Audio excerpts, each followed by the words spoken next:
Hi കൂട്ടുകാരെ, പുതിയൊരു വീഡിയോയിലേക്ക് എല്ലാവർക്കും സ്വാഗതം. അങ്ങനെ ഇനി പ്രണവ് തിരിച്ചെത്തുന്ന ആ റിവ്യൂ ആണ് കേട്ടോ ഞാൻ പറയുന്നത്. അപ്പോൾ ഇതെന്തായാലും വരണമെങ്കിൽ 4-5 ദിവസം ഇനിയും കഴിയും കേട്ടോ. അപ്പോൾ അതിനെക്കുറിച്ചാണ് ഞാൻ പറയുന്നത്. അപ്പോൾ നാളെ വരുന്ന എപ്പിസോഡിൻ്റെ റിവ്യൂ നാളെ രാവിലെ തന്നെ പറയാം കേട്ടോ. അങ്ങനെ പ്രണവിനെ തിരികെ കിട്ടുകയാണ്, അതായത് നിധിക്ക് കിട്ടുകയാണ്. ഒരുപാട് പ്രതിസന്ധികൾ നേരിട്ടാണ് പ്രണവിനെ നിധിക്ക് കിട്ടുന്നത് കേട്ടോ. ഈ സമയം ആ ഒരു ഗോഡൗണിൽ പോയിട്ട് പ്രണവിനെ രക്ഷിച്ചു കൊണ്ടുവരുന്നൊക്കെ ഉണ്ട്. പവിത്രനെയും കൂട്ടിയിട്ടാണ് കൊണ്ടുവരുന്നത്. പക്ഷേ പവിത്രന് ഇങ്ങനെ തനിക്കെതിരായി തിരിഞ്ഞു എന്ന് മനസ്സിലാക്കിയ CKC പിന്നീട് വേറെ കുതന്ത്രങ്ങളൊക്കെ ചെയ്തു നോക്കൂ കേട്ടോ. അങ്ങനെ സമയം നിധിയും അതുപോലെ തന്നെ പാറു, നിർമ്മല, ഇവർ 3 പേരും ഒരൊറ്റ കൈയായി നിന്ന് ഇടവും വലവും നിന്നിട്ട് നിധിയുടെ കൂടെ നിന്ന് അവരെല്ലാവരും വേഷം മാറലും അങ്ങനെ നല്ല രസകരമായ സംഭവങ്ങളാണ് ഇനി വരാനിരിക്കുന്നത് കേട്ടോ. അങ്ങനെ ഇവർ 3 ആളും കൂടിയിട്ട് പവിത്രൻ്റെ ആ ഒരു കെട്ടിയിട്ട പ്രണവിൻ്റെ ഗോഡൗണിലോട്ട് പോവുകയാണല്ലോ.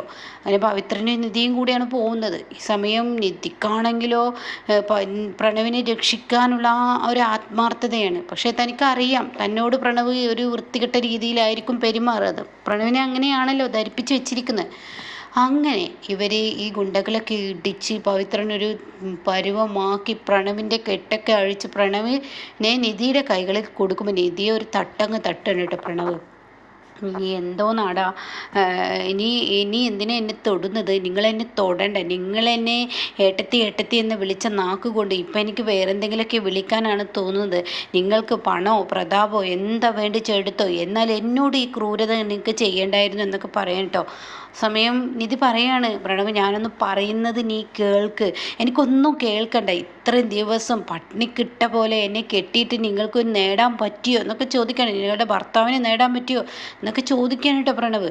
അപ്പോൾ ആ സമയം പ്രണവ് ഇതൊക്കെ ചോദിക്കുമ്പോഴും സത്യം പറഞ്ഞാൽ ഇവനെ എങ്ങനെ ഇതിൽ നിന്നും ശരിയാക്കി കൊണ്ടുവരും എന്നുള്ള ഇതിലാണ് നിധി. അപ്പോൾ നിധിയാണെങ്കിലും പേടിക്കുന്ന CKC വേറെ ഗുണ്ടകളുമായി വന്നുകൊണ്ടിരിക്കുകയാണ്. നിധി പറയാണ്, പ്രണവേ നമുക്ക് പിന്നെ സംസാരിക്കാൻ, നീ വണ്ടിയിലോട്ട് വേണ്ട, നിങ്ങളുടെ കൂടെ ഞാൻ വരത്തില്ല എന്ന് പറയണേ. അപ്പോൾ പവിത്ര നീ ഒന്നും നോക്കണ്ട, വണ്ടിയിലോട്ട് ഇടുക എന്ന് പറയണേ.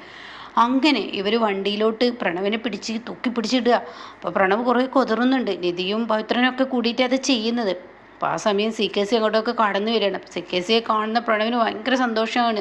CKC രക്ഷകനായി വന്നത്. അപ്പോഴേക്കും CKC അഭിനയിക്കുകയാണ്, എന്നെ രക്ഷിച്ചല്ലോ വേടാ പ്രണവേ, നിന്നെ തിരഞ്ഞ് ഈ അങ്കിൾ എത്രയായി നടക്കുന്ന പ്രണവേ എന്നൊക്കെ പറഞ്ഞ് ഇയാളുടെ അഭിനയം തുടരുകയാണ് കേട്ടോ. ഈ സമയം കാറിൽ നിന്ന് പ്രണവ് CKCയുടെ അടുത്തോട്ട് ഓടിച്ചില്ല. അപ്പോഴേക്കും പവിത്രൻ ചെന്ന് ഓടിപ്പിടിക്കുകയാണ്. കേരടാ എന്ന് പറഞ്ഞിട്ട് പ്രണവിനെ വലിച്ചിടിച്ച് വണ്ടിയിലോട്ട് കയറ്റുക. എന്നിട്ട് പവിത്രനോട് പെട്ടെന്ന് വണ്ടി എടുക്കാൻ പറയാം. അപ്പോഴേക്കും നിധി പ്രണവിനെ കൈ രണ്ടും പിടിച്ചു വെച്ചിട്ടുണ്ടാവും കേട്ടോ. അങ്ങനെ ഇവർ വണ്ടി എടുത്ത് പോവുകയാണ്. അതേസമയം CKCയുടെ കൈകളിൽ നിന്ന് പ്രണവ് രക്ഷപ്പെടുകയും ചെയ്ത്. അങ്ങനെ പവിത്രൻ്റെ കൂടെയും നിധിയുടെ കൂടെയും പോകുമ്പോൾ ഒരുപാട് ബഹളം ഉണ്ടാക്കിയിട്ടാണ് കേട്ടോ പോകുന്നത്. അങ്ങനെ പാറുവിൻ്റെ അരികിലോട്ട് കൊണ്ടുപോവുക. ഈ സമയം പാറു ആണെങ്കിൽ വസുന്ധര റൂമിലിട്ട് പൂട്ടിയിട്ടുണ്ടാവും. അപ്പോൾ അങ്ങനെയൊക്കെ രസകരമായ സീൻ ഉണ്ടാവാനുണ്ട് കേട്ടോ. അതിനെക്കുറിച്ചൊക്കെ പറയാം. അങ്ങനെ ഇങ്ങനെ പൂട്ടിയിട്ടിട്ട് കയറും. അപ്പോൾ പ്രണവിൻ്റെ സൗണ്ട് കേൾക്കുമ്പോൾ വസുന്ധര പ്രണവ് എന്ന് പറഞ്ഞ് വിളിക്കുകയാണ്. പ്രണവാണെങ്കിലും നിങ്ങളെന്നെ വിട്, എന്തിനാണ് ഇനിയും എന്നെ ഈ വീട്ടിലോട്ട് കെട്ടിയിട്ട് കൊണ്ടുവരുന്നത്? എനിക്ക് പോകണം, എനിക്ക് CKCയുടെ അടുത്ത് പോകണം എന്ന് പറയണം കേട്ടോ. അപ്പോഴേക്കും പാറു പറയണേ, എടാ ഞാൻ നിൻ്റെ പെറ്റമ്മയാണ്, നീ ഇവിടെ നിൽക്കടാ എന്ന് പറയണേ. എനിക്കൊന്നും കേൾക്കണ്ട, നിങ്ങൾക്ക് എന്നെയല്ലല്ലോ ആവശ്യം, വളർത്ത മകനെയല്ല, ആയിക്കോട്ടെ എന്ന് പറയണേ. ഈ സമയം വസുന്ധര ഏട്ടാ പ്രണവേ നീ വാതിൽ തുറക്കടാ എന്ന് പറഞ്ഞ് വിളിക്കുന്നുണ്ട്. സമയം പ്രണവ് വാതിൽ തുറന്നു കൊടുക്കും. പ്രണവ് ഓടിച്ചല്ലോ വാതിൽ കൊടുക്കാൻ. അപ്പോൾ പാറു പിടിച്ച് വലിക്കുക, എവിടെ നിൽക്കടാ, നീ പോവല്ലേ, നിന്നോട് കുറച്ച് കാര്യങ്ങൾ പറയാനുണ്ട്.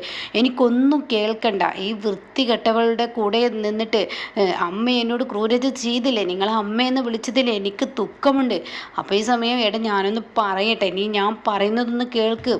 ഇല്ല എനിക്കൊന്നും കേൾക്കണ്ട. ഇവരെന്നെ എത്ര നാളാണ് ഇവരെന്നെ കൊണ്ടേ കെട്ടിയിട്ട്. നിധിയല്ല നിന്നോട് ഈ ക്രൂരത ചെയ്ത് CKC ആണ്, കള്ളം പറയുന്നു. അപ്പോൾ പവിത്രൻ പറയണേ, എന്നോട് ഇവരല്ല പറഞ്ഞത്, അപ്പം നിങ്ങൾ എൻ്റെ മുന്നിൽ വെച്ച് സംസാരിച്ചതോ? അപ്പോൾ ആ സമയം നിധി പറയുന്നുണ്ട്, പ്രണവ് അതൊക്കെ നിൻ്റെ തെറ്റിദ്ധാരണയല്ല, ഈ പവിത്രൻ പറയുന്നുണ്ട് മാഡം, നിധി പറയുന്നതിനനുസരിച്ചിട്ട് എന്നൊക്കെ ഞാൻ കേട്ടതാണ്. ഇനി എന്തിനാണ് ഇയാളുടെ നാവ് കൊണ്ടാണ് ഞാൻ കേട്ടത്. അപ്പോൾ പവിത്രൻ പറയാണ്, പ്രണവേ അതൊക്കെ നിൻ്റെ തെറ്റിദ്ധാരണയാണ്, എന്നോട് ഈ ക്രൂരത എല്ലാം ചെയ്യാൻ പറഞ്ഞത് CKC ആണ്. പിന്നെ എന്തിനാടോ താൻ ഇപ്പോൾ എന്നെ ഇവിടെ കൊടുന്നാക്കിയത്? നിധിയുടെ കൂടെ ആണെങ്കിലല്ലേ നീ ഇവിടെ കൊടുന്നാക്കുക, നീ CKCക്കൊപ്പല്ലേ നിൽക്കേണ്ടത് എന്ന് പ്രണവ് ചോദിക്കുകയാണ്. ആ സമയം പവിത്രൻ പറയാണ്, ഞാൻ CKCക്കൊപ്പം നിൽക്കാതെ ഇരുന്നത്. അയാളൊരു ക്രൂരനാണ്. നിങ്ങളുടെ ഈ നിധി, അതായത് ഇതൊരു മഹാലക്ഷ്മിയാണ്. ദൈവം എൻ്റെ മുന്നിലോട്ട് വന്നതുപോലെയാണ് ഇവർ വന്നിരിക്കുന്നത്. എൻ്റെ മകൾ ഒരു അപകടത്തിൽപ്പെട്ടു. ആ അപകടത്തിൽപ്പെട്ടപ്പോൾ എന്നെ രക്ഷിക്കാനായി എത്തിയത് ഈ നിൽക്കുന്ന നിധിയാണ്. അപ്പോൾ എൻ്റെ കുഞ്ഞിനെ രക്ഷിച്ചത് അതാണ്. അപ്പോൾ ഇവരെ പോലെ ഒരു മഹാലക്ഷ്മി മുന്നിലുണ്ടായിട്ട് നിങ്ങളത് തട്ടിത്തെറിപ്പിച്ച് കളയല്ലേ? അപ്പോൾ വസുന്ധര പ്രണവേ പ്രണവേ പറഞ്ഞിങ്ങനെ വിളിക്കുന്നുണ്ട്. പവിത്രൻ ഈ കഥ പറയാണ്. പ്രണവിൻ്റെ സൗണ്ട് കേൾക്കുന്ന വസുന്ധരക്ക് അതിലിട്ട് ഇങ്ങനെ കുറെ തിരിയുന്നത് പോലെ തിരിയാണ്. നിനക്ക് പുറത്ത് കിടക്കണമല്ലോ. പ്രണവിൻ്റെ മനസ്സ് മാറ്റാനുള്ള പണിയാണ് കേട്ടോ വസുന്ധര ചെയ്യുന്നത്. പക്ഷെ പാറ തുറന്നു കൊടുക്കില്ല, ആരും തുറന്നു കൊടുക്കില്ല. അപ്പോൾ എനിക്കൊന്നും കേൾക്കണ്ട, ഇതൊക്കെ ഉണ്ടാക്കുന്ന കഥകളാണ്. മതി, എനിക്ക് മതിയായി. ഈ കഥകൾ കേട്ട് എനിക്ക് മടുത്തു. ഇനി എനിക്കൊന്നും വേണ്ട. എനിക്ക് പോകണം, എനിക്ക് പോയേ പറ്റത്തുള്ളൂ എന്ന് പറഞ്ഞ് പ്രണവ് വാശി പിടിക്കുകയാണ്. ആ സമയം പാറു പറയാണ്, എടാ ഞാൻ നിൻ്റെ പെറ്റമ്മയായിട്ടും നിനക്കെൻ്റെ വാക്കുകൾക്ക് യാതൊരു വിലയില്ലല്ലേ? ആ സമയം പ്രണവ് പറയണേ, എനിക്ക് എങ്ങനെ വിലയുണ്ടാവും? എന്നെ ഈ വീട്ടിൽ നിന്ന് ഇറക്കി വിട്ട ആളല്ലേ നിങ്ങൾ. ഞാൻ നിന്നോട് ഇറങ്ങിപ്പോകാൻ പറഞ്ഞിട്ടില്ല. നീ എന്ന് നിൻ്റെ ഭാര്യയുടെ കൂടെ കൂടിയോ അന്ന് നിൻ്റെ നാശം കുറിച്ചു. അത് ഞാൻ ഒരുപാട് പറഞ്ഞു. അപ്പം നിധി പറയണേ, പ്രണവേ ഞാനൊന്ന് പറയട്ടെ, ഒരിക്കലും ഞാൻ നിന്നെ തട്ടിക്കൊണ്ടു പോവാനോ നിന്നെ എന്തെങ്കിലും ചെയ്യാനോ ഞാൻ ശ്രമിച്ചിട്ടില്ല. ഇതൊക്കെ CKC ഉണ്ടാക്കിയെടുത്ത കഥയാണ്. ആ ടെൻഡർ നേടിയെടുക്കാനുള്ള കഥയാണ്. ഇനി ഒരു കാര്യം നീ നിൻ്റെ ഏട്ടൻ, അതായത് ഗൗതം, ഒരിക്കലും എന്നോട് ക്രൂരത ചെയ്തിട്ടില്ല. ഇവിടെ നിൻ്റെ ഗൗതം എന്ന് പറയുന്ന ഏട്ടൻ ഇവിടെ ഇല്ല. അവർ ജയിലിലാണ്. നിന്നെ തട്ടിക്കൊണ്ടു പോയി എന്നുള്ള പേരിൽ അവർ ജയിലിലാണ് കിടക്കുന്നത്. അത് കേൾക്കുന്ന പ്രണവ് ആകെ എന്താ എന്താ പറഞ്ഞത് എന്നിങ്ങനെ ചോദിക്കുക. സമയം പാറു പറയണേ, എടാ നിൻ്റെ ഏട്ടൻ നിന്നെ പോയി എന്ന് പറഞ്ഞിട്ട് CKC ശിവാനി പരാതി കൊടുത്തിട്ട് CKC ഓരോന്ന് ചെയ്യിപ്പിച്ചിട്ട് ഇപ്പോൾ നിൻ്റെ ഏട്ടൻ ജയിലിലാണ്. നിധി നിന്നെ രക്ഷിക്കാൻ വേണ്ടി കോടതിക്ക് മുന്നിൽ കെഞ്ചി ഒരാഴ്ചത്തെ അവധി ചോദിച്ചിരിക്കുകയാണ്. അതിന് നാളത്തെ ഒരു ദിവസം കൂടിയുള്ളൂ. നാളെയാണ് കോടതി കൂടൽ. അപ്പം നിന്നെ രക്ഷിക്കാൻ വേണ്ടിയിട്ട് നിധി തന്നെ ഇറങ്ങിയിരിക്കുകയാണ്. അങ്ങനെ ഈ പവിത്രനെ കണ്ടുമുട്ടിയതും ഞങ്ങളെല്ലാവരും കൂടി ഇറങ്ങിയിട്ടാണ്. അതിനെക്കുറിച്ച് കുറേ കഥകൾ പറയാനുണ്ടടാ. നിന്നോട് ഈ ക്രൂരത എല്ലാം ചെയ്ത CKCയും ജ്യോതിർമയാണ്. അവരാണ് നിന്നെ എന്താ ഈ പറയുന്നത് അമ്മേ, എന്താ ഈ പറയുന്നത്? അതെ, ഞങ്ങൾ പറയുന്നത് സത്യമാടാ. ഇനിയെങ്കിലും നീ എൻ്റെ മകനായി വാടാ. നിൻ്റെ ഈ ബുദ്ധിയില്ലായ്മ കാരണം ഈ കുടുംബത്തിന് എന്തെല്ലാം നാശനഷ്ടങ്ങളാണ് ഉണ്ടാവുന്നത്.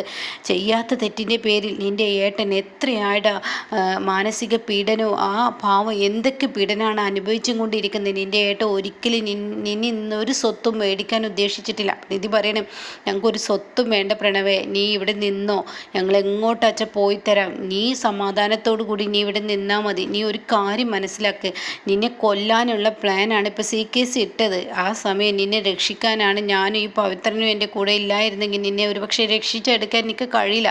അപ്പോൾ പറയാണ്, നിധി നിന്നെ രക്ഷിച്ചെടുക്കാൻ വേണ്ടി അവൾ എന്തെല്ലാം കടുത്ത ശ്രമങ്ങളാണ് നടത്തിയെന്ന് നിനക്ക് അറിയില്ല മോനെ. ഞാനും അതുപോലെ തന്നെ സാക്ഷിയാണ്. അപ്പോൾ വസുന്ധര അപ്പോൾ കൊട്ടുട്ടോ. അപ്പോൾ അവരടക്കം നിന്നെ കൊല്ലാനാണ് നോക്കിയത്. വസുന്ധര അടക്കം നിന്നെ കൊല്ലാനാണ് നോക്കിയത്. അതുകൊണ്ട് ഞാനൊരു കാര്യം പറയാം, ഇനിയെങ്കിലും നീ ഗൗതമിനെ ഇങ്ങനെ കുറ്റം പറഞ്ഞാൽ നിന്നെ ദൈവം പോലും പൊറുക്കത്തില്ല. നിന്നോട് ദൈവം പോലും ക്ഷമിക്കത്തില്ല. അതുകൊണ്ട് ഇന്ന് നിൻ്റെ ഏട്ടൻ സെല്ലിലായിരിക്കുകയാണ്. നീ കാരണം, നീ ഇവിടെ നിന്ന് ആ CKCയുടെ വലയിൽ കുടുങ്ങിയത് കാരണം, നീ കാരണം നിൻ്റെ ഏട്ടൻ ചെയ്യാത്ത തെറ്റിൻ്റെ പേരിൽ പീഡിപ്പിക്കപ്പെടുകയാണെന്ന് നീ മനസ്സിലാക്കുമെന്ന് പറയുമ്പോൾ എന്തൊക്കെയാണ് അമ്മ ഈ പറയുന്നത്? എന്തൊക്കെയാണ് ഈ പറയുന്നത്? എനിക്കൊന്നും മനസ്സിലാവുന്നില്ല. ഏട്ടത്തി എന്നോട് ക്ഷമിക്കണം, ഏട്ടത്തി എന്നോട് ക്ഷമിക്കണം എന്ന് പറഞ്ഞ് പൊട്ടിക്കരയുമ്പോഴാണ് കേട്ടോ വസുന്ധര കടന്നു വരുന്നത്. വസുന്ധര എങ്ങനെയൊക്കെയോ ഡോറ് തുറക്കുക. അപ്പോൾ ഈ സമയം ഇനി പ്രണവ് യഥാർത്ഥ പ്രണവായി മാറണം. ഇനി പ്രണവ് നിധിക്കൊപ്പം നിൽക്കുന്ന പ്രണവായി മാറുന്ന ആ കിടുക്ക രംഗമാണ് കേട്ടോ ഇനി വരാനിരിക്കുന്നത്. അപ്പോൾ നാളത്തെ എപ്പിസോഡ് നാളെ രാവിലെ തന്നെ പറയാം കേട്ടോ.